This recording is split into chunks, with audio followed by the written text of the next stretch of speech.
Okay, let's I have two items on the sheet. I had a third item that I was toying with since last night. I didn't make a sheet for it. If we have time, I would like to talk about it, but let's see if we have time. First piece, number one, is from Rav Yonas and David, the Sefer Alim. We've been bringing his material lately. Rav Yonas and David, Rosh Hashiva Pachad Yitzchak, the son-in-law of Rav Hutner, the only child of Rav Hutner, his daughter, Rebbetzin Bruria. So, that's all. So here, Vayishma Avram, so here you have, there's a lot of things in this parsha, right? So one of the things in this parsha is Avram Avinu negotiating for a burial plot for Sarah Imenu. And he comes to the Bnei Chet. Of course, he wants the Maras HaMachpelah, which he got. And they send him, you got to go to Ephron. Of course, so Ephron plays with him. Vayishma Avram et Ephron, Vayishkal Avram leEphron et HaKesef asher diber. So he listened to what Ephron said. Ephron said, Arba me'ot shekel kesef beinu beincha. What's 400 shekel? So maybe you don't even have to pay. So, but in this pasuk, Ephron's name is not spelt whole. And Rashi says, Chaser Vav. Ephron's name is spelt without a Vav. Lefisha Amar Harbe, Vafilu Ma'at Lo Asa. Because he said a lot, and he didn't even do a little. So, of course, the obvious question is, what does that have to do with the letter Vav? Okay, so let's see. He's going to try to bring this out. Hine Mavur B'Chazal.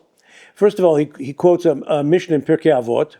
Ki yesh toar ma'ala be'avodat ha'adam. There's something very special about a person's avodat Hashem. Sheyeh omer ma'at ve'oseh harbe. A person should say a little and do a lot. That is the mark of a ben aliyah, right? Umuzkar gam, and the Gemara Bava Metzia also says the opposite. Ki hefech midazu. The opposite of that is roi manu b'mechirat ma'arat hamachpelah. You see, just the opposite in the negotiation for buying the Morat HaMachpelah al Yedei Ephron HaChiti. Sha'amar harbe, he said a lot. Vafilu me'at lo asa. And he didn't do anything. The Mikora Amar, he said, Eretz arba me'ot shekel kesef, a piece of property worth 400 shekel. Ve'ilu b'sof ksiv arba me'ot shekel kesef over l'socher. But afterwards, it was, what does that mean? So he says like this. He says to Avram, Beini uveincha, what is a field of 400 shekel? Right? It's nothing. It's worth nothing. And afterwards, he says, he settled on arba me'ot shekel kesef over l'socher. Avram insisted. He said, I'll even give it to you for nothing, right? So Avram says, no, I'm going to give you 400 shekel, but I'm going to give you over l'socher. What's over l'socher? Over l'socher means that the shekel has a varying degree of value depending on the country, depending on the place. The shekel, a sellet, could be like 5 shkalim for today, the mitzvah of Pidyon HaBen, you have to use 5 shekel. Now, it has to be real shekel. It has to be real silver. It has to be, it has to be, let's say, how many grams, it has to be a certain number of grams of silver, right? Let's say 14, 19, I forget. But silver dollars today are not made from silver. They were from 1968 on. Until 1968, U.S. dollars were made. So I had a set. So I happen to be a Kohen, because my father was a Kohen. So I had a set for years of silver dollars under 1968. I don't know what happened to them when we moved. They disappeared. Remember they moved. They disappeared. Anyway, the state of Israel, the Medina, had made a number of years ago, not a number of years ago, they made a set of Pidyon HaBen, the proper amount of silver. Right. In fact, I had a Pidyon HaBen a few weeks ago in Netanya, and somebody got a hold of from somebody who had those coins. But over l'socher means the highest value of a shekel, and Rashi says it's a centurion. Now, what is a centurion? What's it worth? It's worth a fortune. So I saw in the Pirush in the Medrash Mevuar, which was published in 1984. So he goes all through the mathematical equations of the different shkalim. And what was the shekel before this shekel. In 1994, it was $384,000 US. That was what it was worth. Thousands of grams. It was thousands of grams. This particular shekel. So if you fast forward, so I did the calculations based on what I saw in front of me for 2026, and it's $444,036. So that's, he agreed on, right? At the beginning he says, yeah, take it for nothing. What is it? But he insisted on the centurion, the real shekel, which is about $500,000 US. Then, in those days, so, stel sich vor, as they say, what kind of a Russia Ephron was. So here's a guy who really said a lot and did absolutely nothing. V'chein pirush Rashi, and Rashi says, Alma dichtiv vayishkol Avraham leEphron et hakesef. Avraham counted up the money to him. The katav Ephron chaser vav. There's no vav in his name. Lefisha amar harbe vafilu ma'at lo asa. Because he said a lot and did nothing. Again, the mystery is why the letter vav. We'll get to that. V'tzarach biur eich nirmaz inyan zeh al yedei chisaron ha'od vav. Right? Where does that come from? How do you understand that? Where's the missing vav? What does that have to do with this, right? Okay. Amnam nitvaer lanu kan, in the second paragraph. Let's explain. Ikar v'yesod gadol ba'avodat hadam. Let me backtrack, he says. And let's talk about something very central, a central motif in the religious persona. Hine, ma'alata adam, the essence of a person. Ikar inyano, the essence of who he is. Hu bezeh shehu motzi kochotav min hakoach el hapoel. A human being in general, and particularly a Jew with Torah, the purpose in life is to take our potential and put it into reality. Take it from koach to poel. That's what a bracha is, by the way, right? When Yaakov gave a bracha to his children, and Moshe gave a bracha also to the Shvatim, right? So what does it mean? Abracadabra, you're going to be this? No, it means I'm telling you what you are. Each one of the Shvatim had something unique. So I'm just telling you, this is your potential. Run with it. That's what a bracha is. And in fact, the word bracha, what's the origin of the word bracha? Barech, right? We say a bracha. A stream. Well, a stream. Okay, a stream. Actually, a bracha is a well, right? A pool, yeah, right, a pool. So, you draw from it, right? So that's what a brecha is. And that's what a bracha is. And that's, by the way, the word Baruch. We say Baruch, and that's the berach, the knee, as we bend our knee to the Rabbanu Shalom, Baruch atah Hashem, because you are the source, you're the fountain, the brecha, the stream, the fountain of all spiritual energy. So that's the purpose of man, is to realize, to recognize his potential and to bring it out into reality, okay? Mishorish katan, from a small source, davar muat, migaleu motzi ribui peirot. One little seed you plant in the ground, and you can have an entire Esser tree, right? Or apple tree, or olive tree, right? V'chein mikrahu Adam. That's why, listen to this. That's why man is called Adam. This is coming from the Maral. That's why man is called Adam. Ki al shem Adama. Because man comes, what's Adama? Nothing. It's what you do with the Adama.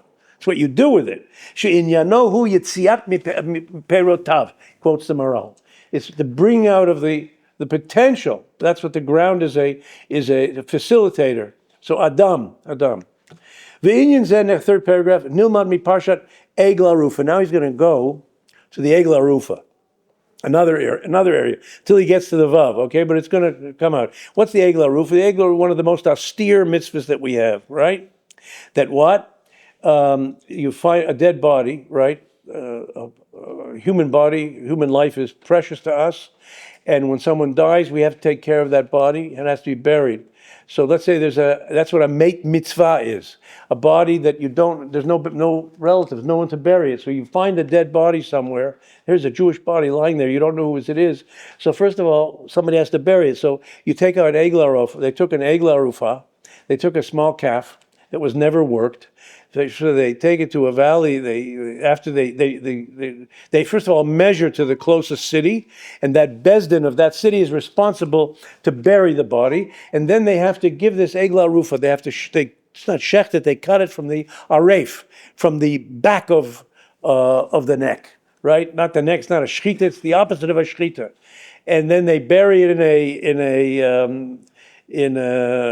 we'll see what it's called in a minute, okay? So let's see. What does that have to do with what he's going to say? Let's see. By the Egla Rufa Sham, V'horidu Ziknei Ha'ir, so the elders of the city bring down, et Ha'egla, they take the Egel to Nachal Eitan. They take it to a valley, an empty Eitan valley, right? Asher lo ya'avod bo, which an infertile piece of land. An infertile piece of land. V'lo yizra, and you can't, it's infertile. V'amru Chazal, and Rashi brings it, Amar HaKadosh Baruch Hu, Havei tavo ha'egla bat shnata, you got to bring an egel that's a year old, shelo asta peirot, that never did anything, never had children, it's too young, v'ta'aref, and ta'aref, be aref it, kill it from the back of its neck, she'eno oseh peirot, l'chaper, because it never made peirot, l'chaper al harigato shalzeh, to atone for the murder of this Jew, shelo hinichu lasot peirot, who had never had the opportunity to make peirot, right? To bring his potential into fruition. Kilomar, mitzvah aseh. This is the mitzvah. That mitzvot aseh, that he didn't have the opportunity. Now you're taking away from him his futures of doing mitzvahs. V'chein makom ha'arifa, the name of the place, asur la'avod bo l'olam, you're not allowed to work that field ever. Shelo yotzi shum peirot. We're driving this home, right? Umizeh lamadnu ki mahuta adam. From here you learn what's the essence of a person. Ikar ta'aro, the essence of this person.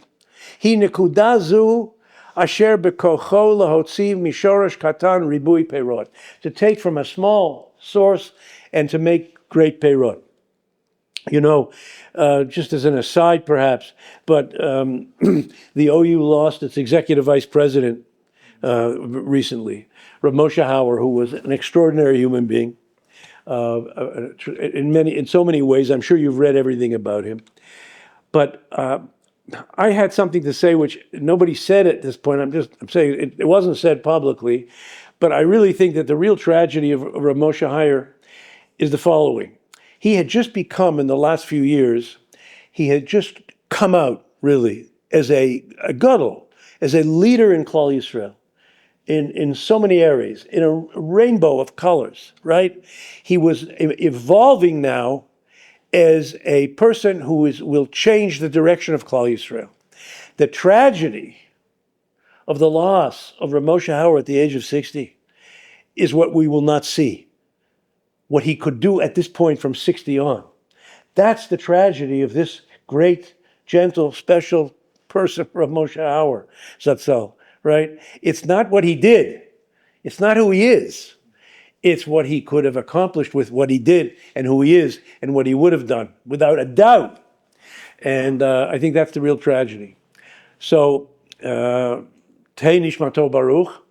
And I think this is the idea here of the Egla Rufa. The tragedy this person did not accomplish. You took away his, right? So therefore you take something that can't give birth, that's too young to give birth, you take it to a ground that can't be cultivated, and you kill it. And by the way, you do aref.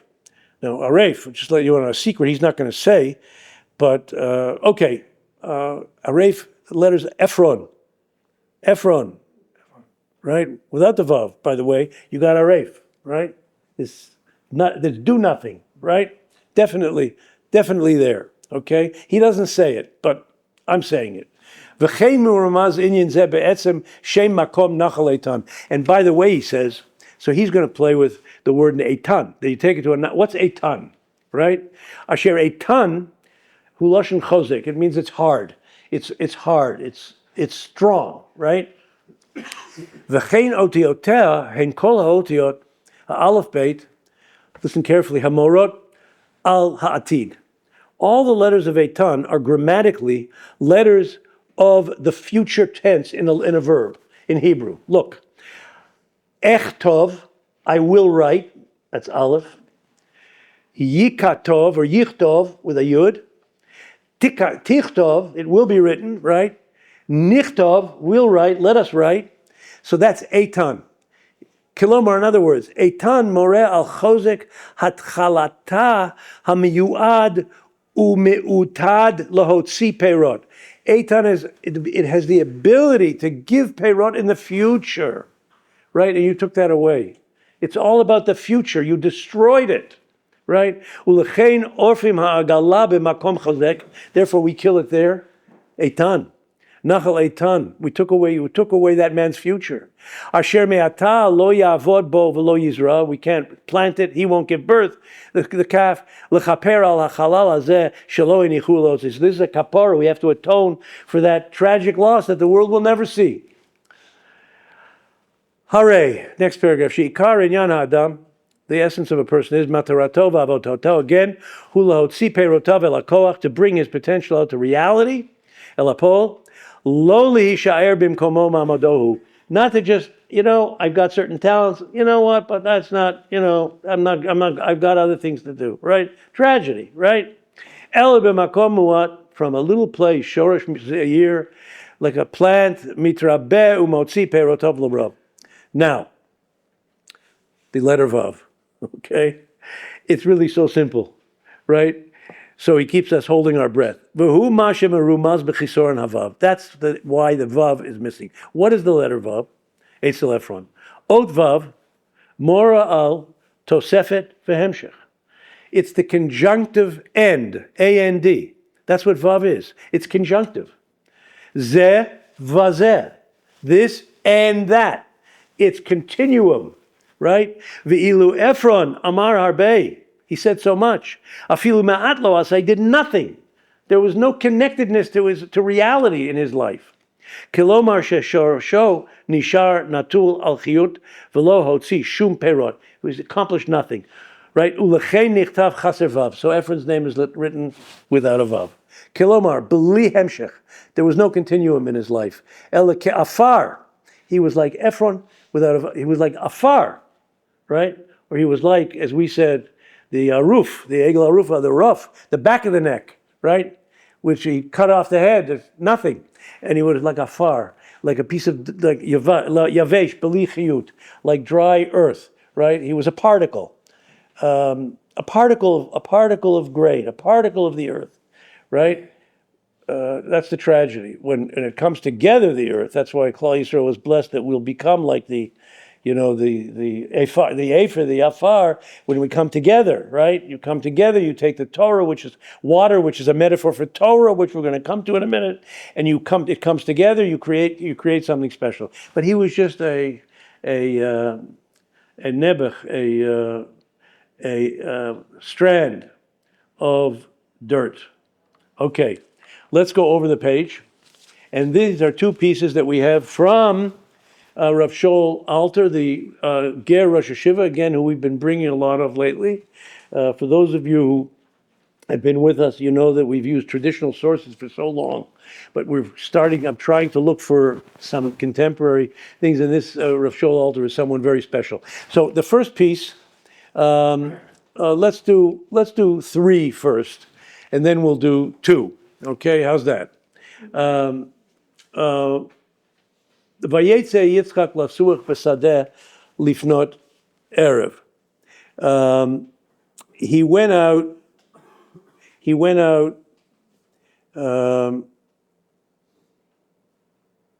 Oh, you know what? Let's do 2 first. Okay, I'm sorry. I'm going to do 2 first. Okay, that really doesn't matter because they go together. Actually, these 2 pieces are a part of a very long essay of his. But okay, let's do 2 first. It says. So here you got Eliezer coming from Avram Avinu on a mission to find a shidduch for Yitzchak Avinu. And he tells him, I don't want him to marry from Canaan. He has to marry from our family. And if they say they'll do it, but he has to stay there, he can't stay there. Yitzchak has to remain in Eretz Yisrael, has to be in Eretz Yisrael. That's where Yitzchak has to go, and that's where he has to stay. He's the only one of the Avot that never left Eretz Yisrael, right? So, Vayaratz ha'eved v'alikra. So he sees this Rivka comes, and he sees something about her. We all know the story. I'm not going to go through the whole thing, but she's filling up pitchers for the camels, this little girl, and she's going back and forth, and he notices something very, very intriguing. Miraculously, the water comes towards her. The water is coming towards her to fill the pitchers. That's when he said, that's it. Vayoratz, he saw the chesed, but then he said, Vayoratz, what? Vayoratz, ha'eved likrato. Is that it? Vayarotz, thank you. Vayarotz. Okay. Vayarotz. He ran towards to greet her, right? That's when he saw something's going on here. So we're going to talk, this is going to be water, something about water. Pirush Rashi, Mechazal. Rashi explains what's going on. Rashi says it. He saw that the water was moving towards her. V'yesh ledat, we have to understand, Maya Maila Bedavar Shadafka Mayim Hayuon Likrata. What is this? What is the uniqueness, this feature that he saw the water moving towards her, and that was enough? Right? What was so special about water moving towards her? Why maybe the camels also probably should have to go run after the camels. They would move towards her also, I would imagine, right? But why is it that when the water started moving towards her, that was halo davarhu? He says like this, V'hinei mevur b'maral. The Maral explains, Shahadavar hayoter chumri b'hai alma hu mayim. The most materialistic, physical thing that we have in this world is water, right? Because there are two levels to chumriut, to material things. There's chomer, it's just a plain like sand, right? And then you have tzura, it's material also, but you make something of it. You right? You have a vessel, right? A tzura. Right, this camera is a tzura. The stender is a tzura. The beam is a tzura. There's something. But it came originally from wood, right? A piece of wood, right? Which came from afar originally, from the ground, right? From chomer. So you have two levels of chumriut, of materialism. You have chomer, and then you have tzura, right? Mayim is the only thing in this material world that is only chomer. Listen.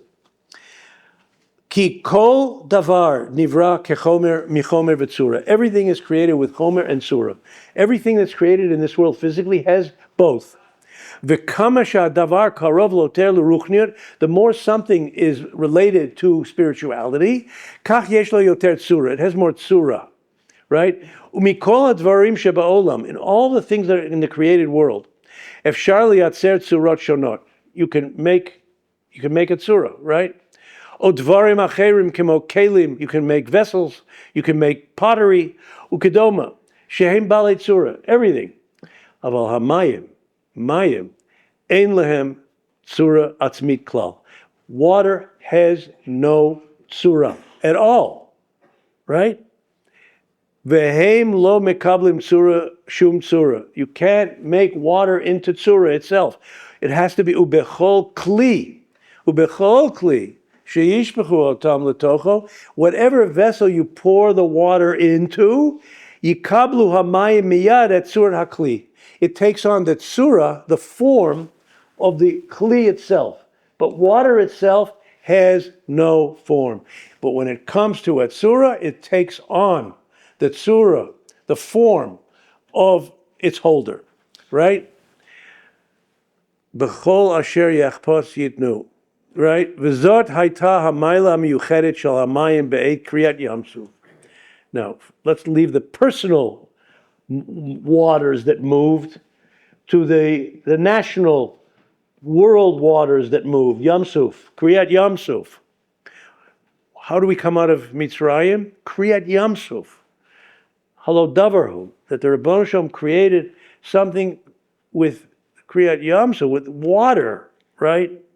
We were coming out of a world of Chomer, a materialistic world, coming into a world of spirituality. How bad was it? It was pure Chomer, right? But kasher na'asu lahem choma miminam umismolam, but the waters they took a form of a tzura, of a wall on either side for Klal Yisrael, right? Ne'apach gam hachomer hagashmi biyoter l'tzura. So here you have this, the lowest level of chomer became the highest level of tzura. It became a wall which created the avenue, literally the avenue, for Klal Yisrael's exodus and Klal Yisrael's coming into being. Right? Yetziat Mitzrayim was the beginning of the nation of Klal Yisrael. That's what you'd see. It was right. That's what Klal Yisrael was created. Right. What was the first movie that was made? The silent movie. Forget the name of it. Right. The creation, not the creation of the world. Something. Anyway, but it'll come to me. But that's what happened here. This was now the creation of Klal Yisrael. Right? Goy mikerev goy. A nation came out from a nation. And water became the tzura of that. V'alzeh kativ u'ruach hapecha nermu mayim. We say it every morning in Az Yashir, right? Through the breath of your nostrils, nermu mayim nitzvu kamo neid nozlim. They stood up. Kafu tahomot belev yam. Right? And the bottom of the sea rose up. V'unkelis targem nermu. What Unkelis says, what is the word nermu? You nermu. Loshen armimut. Chachma. Chakimu maya. The water was given chachma. The water was, the tzura of the water took on the tzura of chachma, meaning Klal Yisrael, serving Klal Yisrael, serving the Ribono Shel Olam, bringing out Klal Yisrael. It rose for us. It rose for Klal Yisrael. That's the chachma of water. Shelo nitpazru anavana. It doesn't go here and there. Shahari michdei sheyuchlu b'nei Yisrael lavor at ayam, so that b'nei Yisrael could come out. The coming out of birth of a nation. Birth of a nation was the first movie in the history of movies. Okay, it's the only one. I don't know if I saw it, but it was a silent movie. Birth of a Nation was the first movie I think that was made. So here you have Birth of a Nation, right?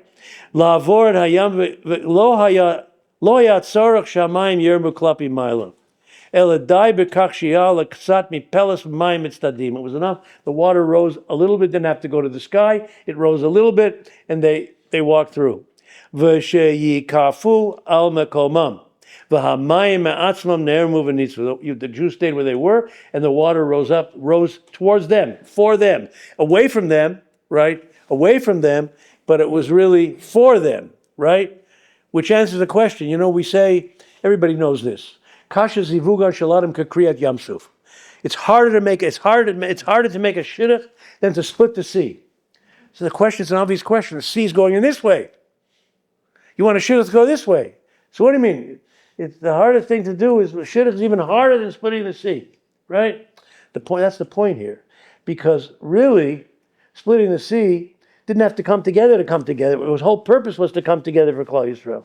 The shidduch, you have to bring it together, right? Okay, but that's kind of the idea that's being said here, okay? So he goes on. Let's finish it.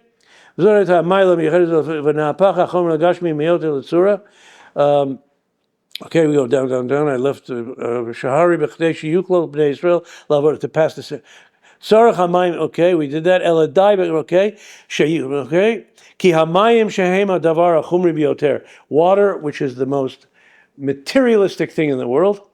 Be'et kriyat yamsuf kiblu tzura v'amdu lagova. At the time of kriyat yamsuf, it came by itself and from the Ribono Shel Olam made it happen, but it made that tzura.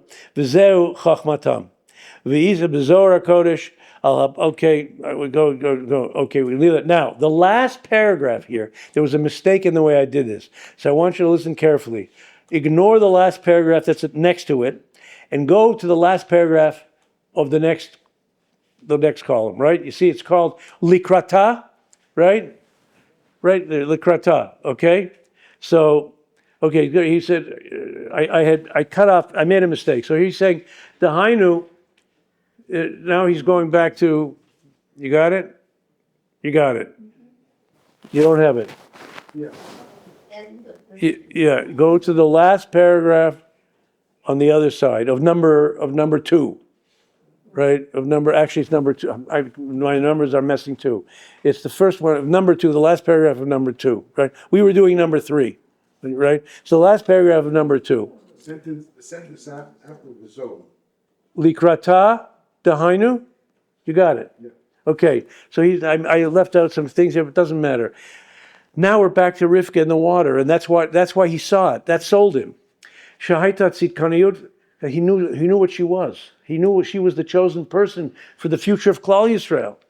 Shehalta hachumriyut, that the water, ad kedei she'inyanei hachumriyut alu likrata, that the water came towards her.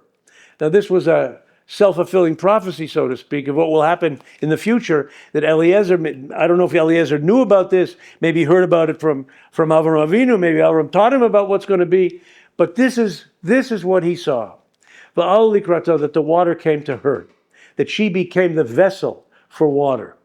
And again, water is a metaphor for Torah, right?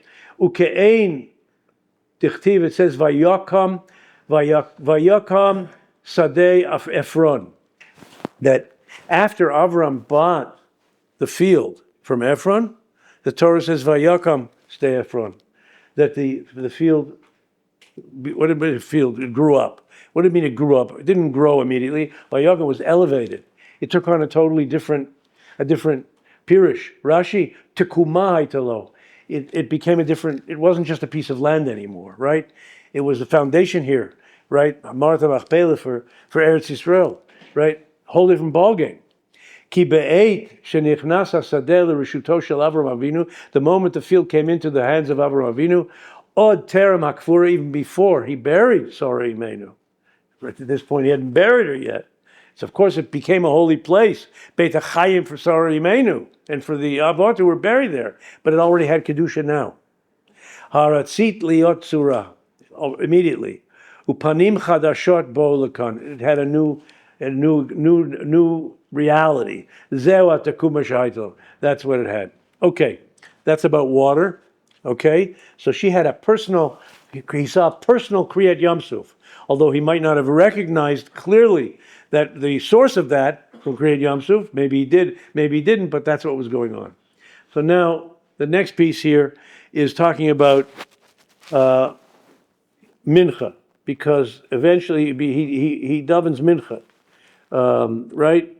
So this was he saw her, brought her, and Eliezer starts to bring her, and Yitzchak comes. He sees, he just gets off his camel, and he got off his camel. He came from Be'er L'chai Roi, which is really what I wanted to talk about. Maybe we'll have a minute or two, and then he davened mincha. He davened mincha. And then he instituted the tefillah of mincha right now. Okay? In our parsha. Again, we have so much in our parsha. Vayetze Yitzchak lasuach b'sadeh lifnot erev. So he got off his donkey or whatever he was driving, and just before nighttime, and he b'suach b'sadeh, to be sicha. And he spoke. It was lashon of. So Amar Chazal, the rabbi said, it's a Gemara in Brachas, Yitzchak tikein tfilat mincha. Yitzchak established mincha. V'isa Gemara. So why dafka mincha? Right at this point, okay. V'isa beGemara laolam yehei adam zahir b'tfilat hamincha. Interesting Gemara. A person should be very careful. Not with Shacharis, not with of course you have to be careful with all 3 tefillot, but a person should be very careful with tefillah of mincha. Shari Eliyahu lo ne'neh ela b'tfilat mincha. Eliyahu was answered only by mincha. All of the things that Eliyahu Hanavi went through, he was only answered when he davened mincha. Amazing. V'hari lechura Eliyahu Hanavi asa sham harbe pu'ulot. Eliyahu Hanavi accomplished a lot. V'hit palel tefillah miyuchedet shel ananei legilui shchina. He made all kinds of tefillot to bring about the Yad Hashem. V'lama be'emet lo ne'aneh ela b'tfilat mincha. Why only by mincha was he answered? Right? What is that all about? Right? Can I answer? You want to answer? Yeah. After we finish this thing, I'd love to hear your answer. Okay? It's good. It's good. I mean, he might have your answer, but we'll wait till afterwards. Thank you. Only because it's being recorded. Okay. Umihai ma'ila miyuchedet sheyesh b'tfilat mincha. What is the greatness of mincha? Mivuar b'tur. So the Torah Orach Chaim is Siman Reish Lamed Beis is a reason. Hatam mipnei tfilat hashachar, tfilat shachris, zmani yadua b'voker. It's a regular time in the morning. Bekumo mitato, when one gets up from his bed from a good night's sleep. Yitpalel miyad, and he davens korem sheyeh torah baskav. Before he gets involved in business, his mind is clear. First thing he's going to do, right, is not run to the office. He's not going to look at his telephone. He's going to daven to the Ribbono Shel Olam. His head is clear. V'chein shel erev, in the evening, nighttime, mariv, balayla. Zmani yadua. B'vo leveto, he comes home. V'u panui me'askav, he finished the day. You don't bring your work home. First rule of thumb, right? Aval, so here he can now daven. His head is clear. Aval shel mincha. Shehi be'emtza hayom. It's in the middle of the day. Ba'od shu tarud, ba'askav, tzarech lasum oto al libo, v'lefanot b'chol askav v'litpalel oto. He's got to put aside all the pressures that he's feeling in the middle of the day and stop everything and concentrate on davening to HaKadosh Baruch Hu. V'imasa kein scharo harbe meod. So if a person can do that, tremendous reward. That's not easy.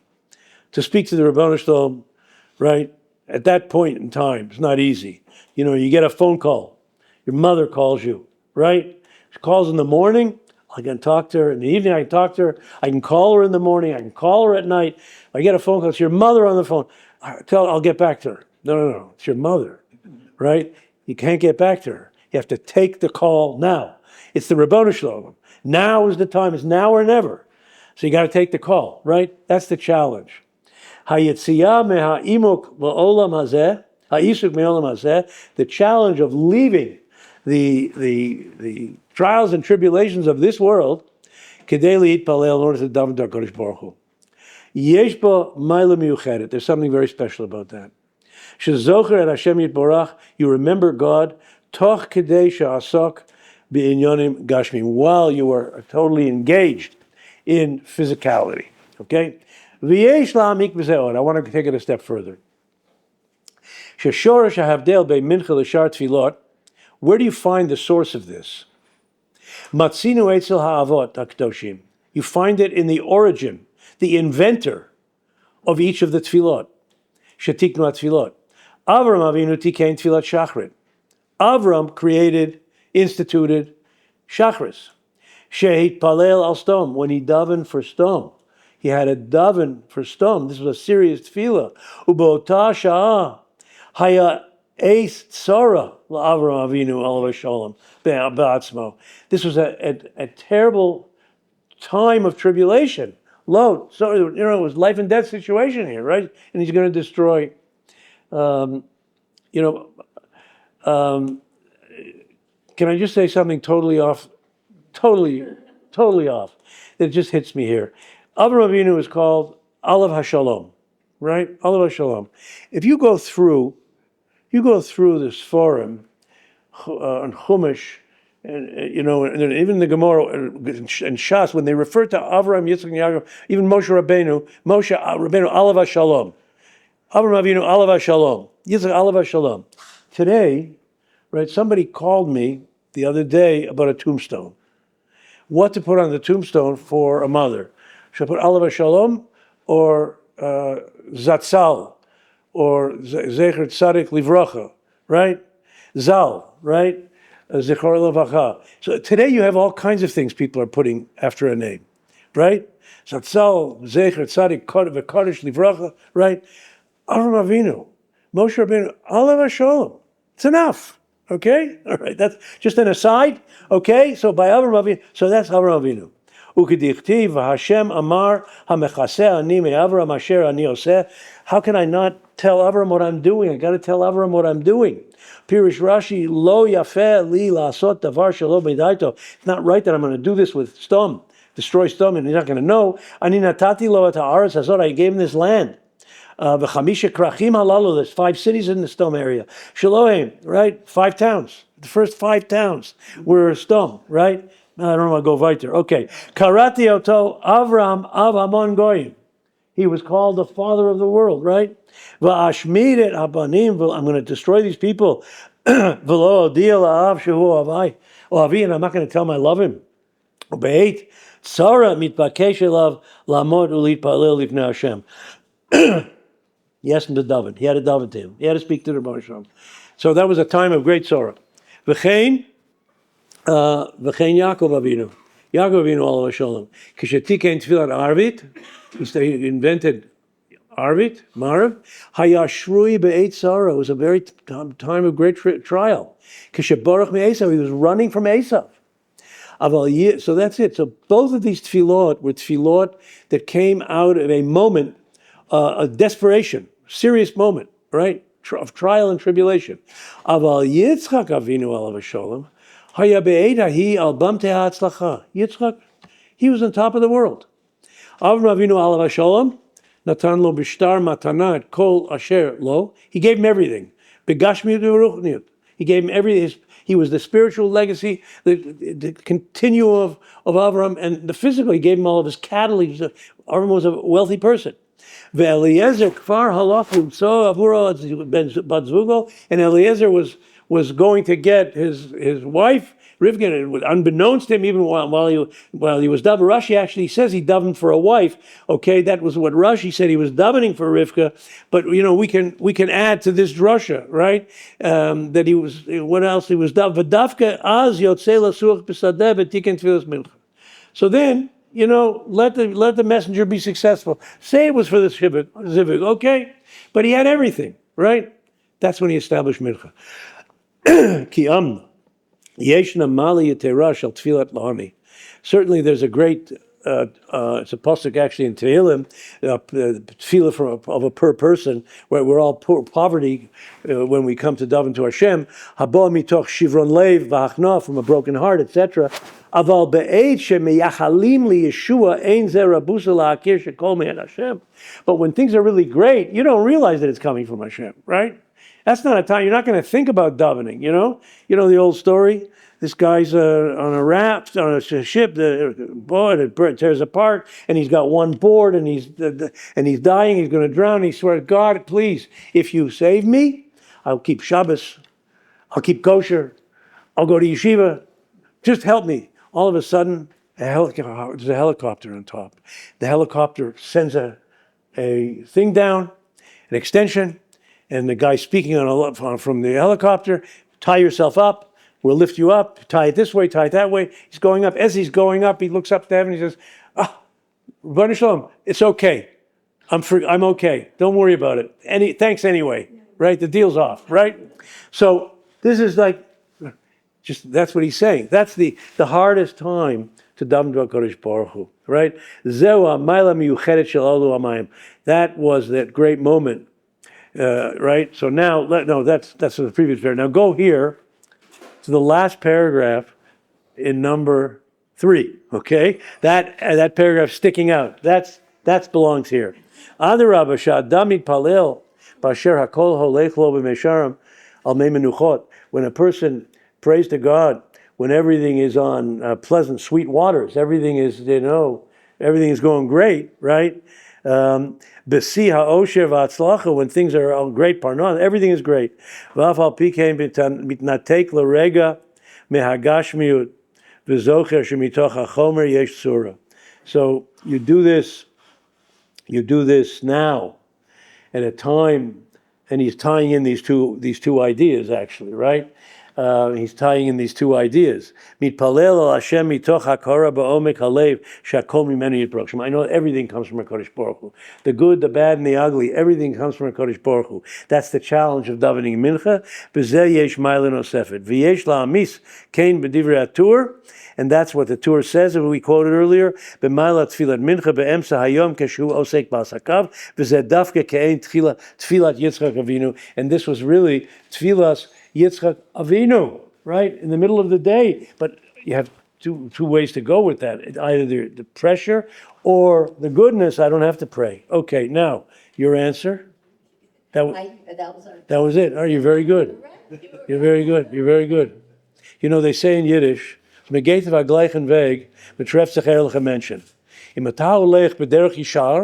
right? You meet good people. So both had it. You both had it. Fantastic. Baruch shekevante. Okay, everybody, thank you. The other piece that I had that's not on the sheet, we're going to have to wait. Time is up.